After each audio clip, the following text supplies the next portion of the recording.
Hello and welcome to another edition of Bree Online Live. I'm your host Chad Hembree, and joining me we have some very, very special guests.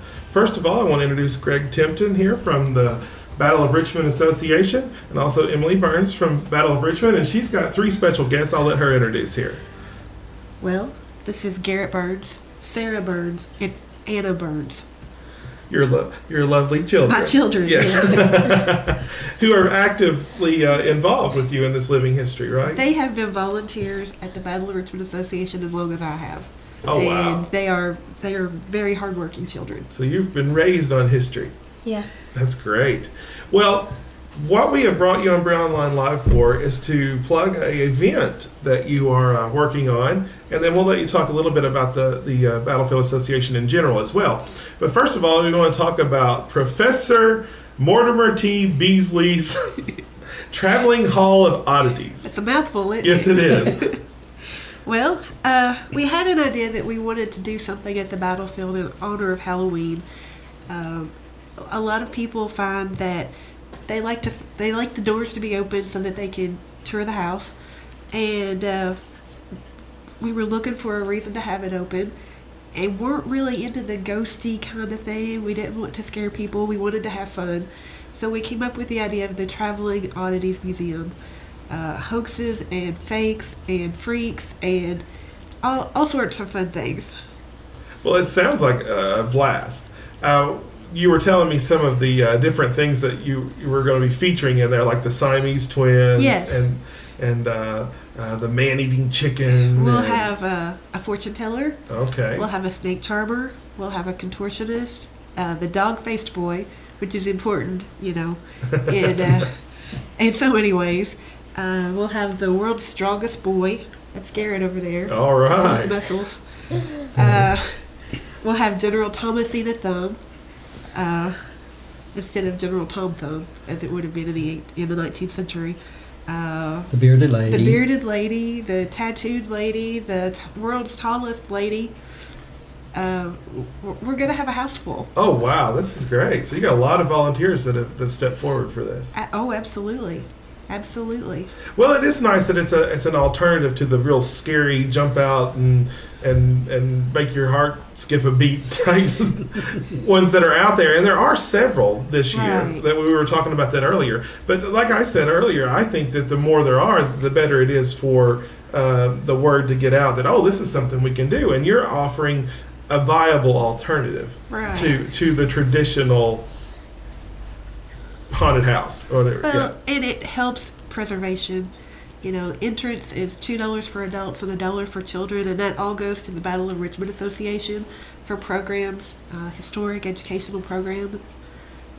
So come out and help the battlefield and have a few laughs, and it's all for a good cause. Yeah, where can you support history and a viable, hard-working organization for $2?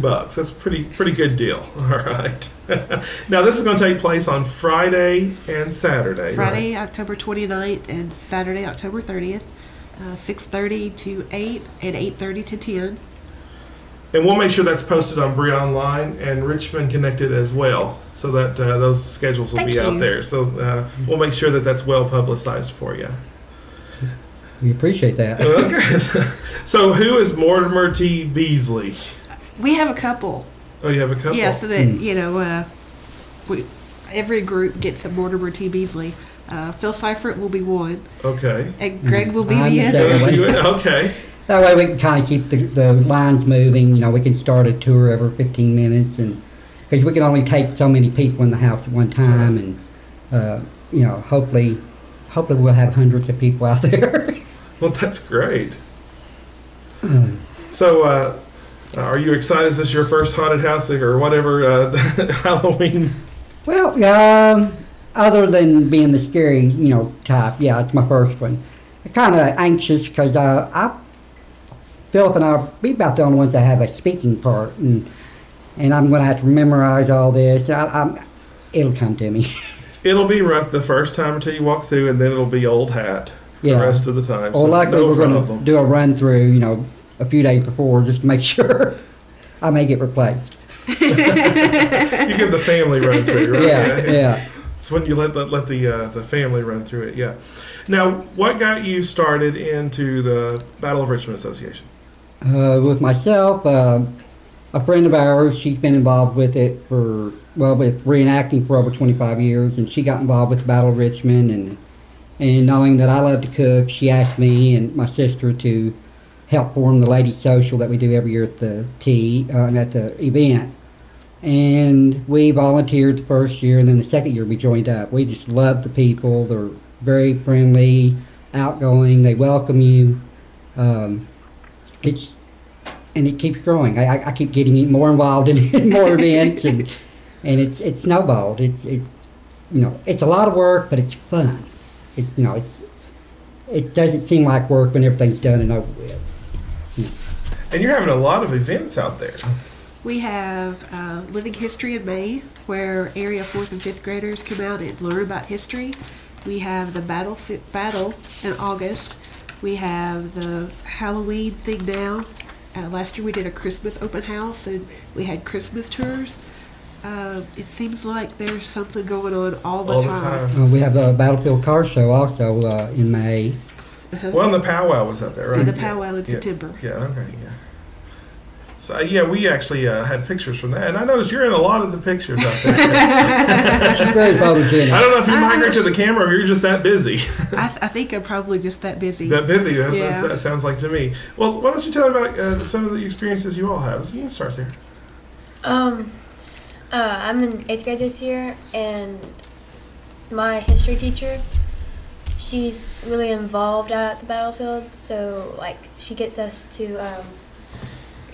we take field trips and stuff out there, and we volunteer and stuff for it's kind of part of our grade, so it's kind of part of a big project for the whole year, so I think that's pretty fun.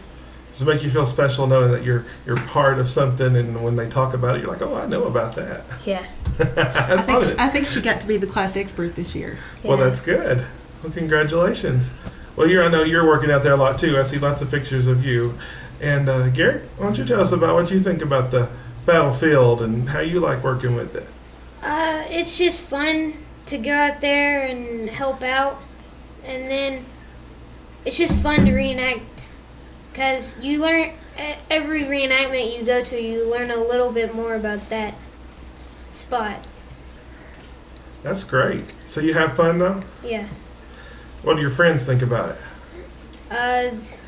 They don't really like it. They don't really like it? Some people think it's boring. History's not boring, is it? No, We not need to really. change that, don't we? Yeah. All right, you want to go last? What's your favorite thing about the battlefield? I like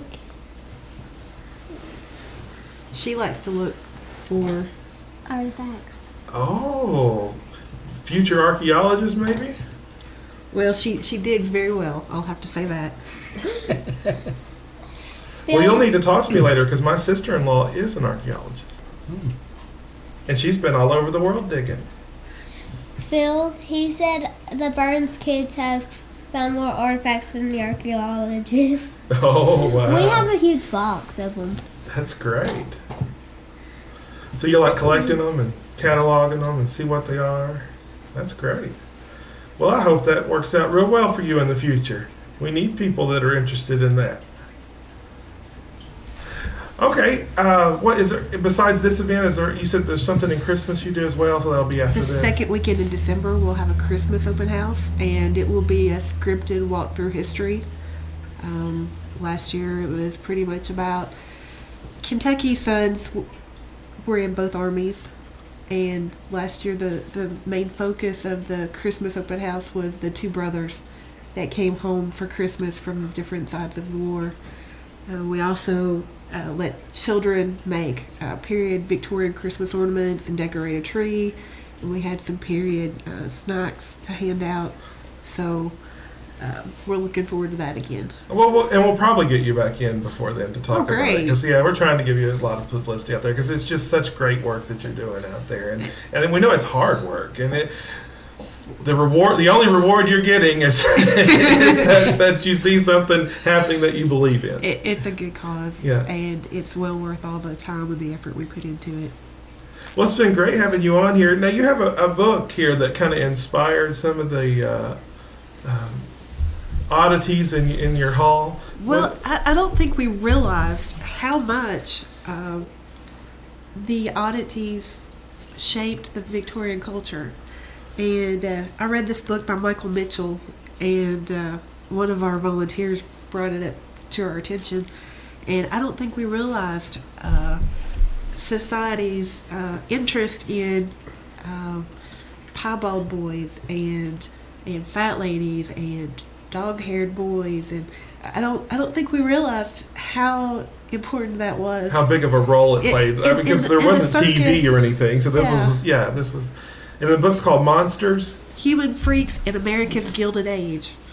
And really, this started in about the 1840s and went right up past the turn of the century. So for 60, 70, 80 years, these people had a huge place in society. I was looking at my notes. Rhonda's so good about giving me little notes and things, but she said that P.T. Barnum was one of the... he was one of the earliest. Earliest, yeah. And, some of these people made $1,000 a week. Oh, wow. They were very often fortunate. They married normal people. They had normal lives. They had children. They were celebrities. They were famous. They were celebrities. They had, they sold images of themselves to the public. They were the rock stars of the age. Oh my goodness. Yeah, it's hard to imagine. You have to remember, back in those days, you could buy a week's worth of groceries for $1. So that was a lot of money. Oh yeah, I mean they were super wealthy class. You're right.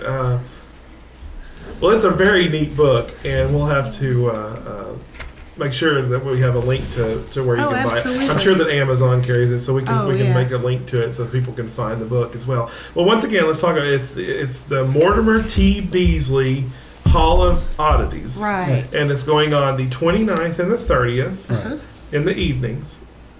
6:30 to 8 and 8:30 to 10. Okay. We want to get ourselves a little time to break in there so we can, eat some supper and get ready to go on to the next show.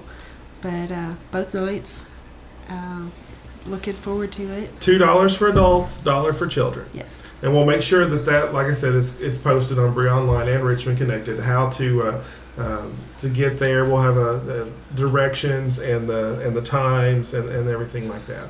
So thanks for being on here. I really do appreciate you coming in. Thanks for having us. And you all are welcome back. And thank you all especially for being here. Thank you.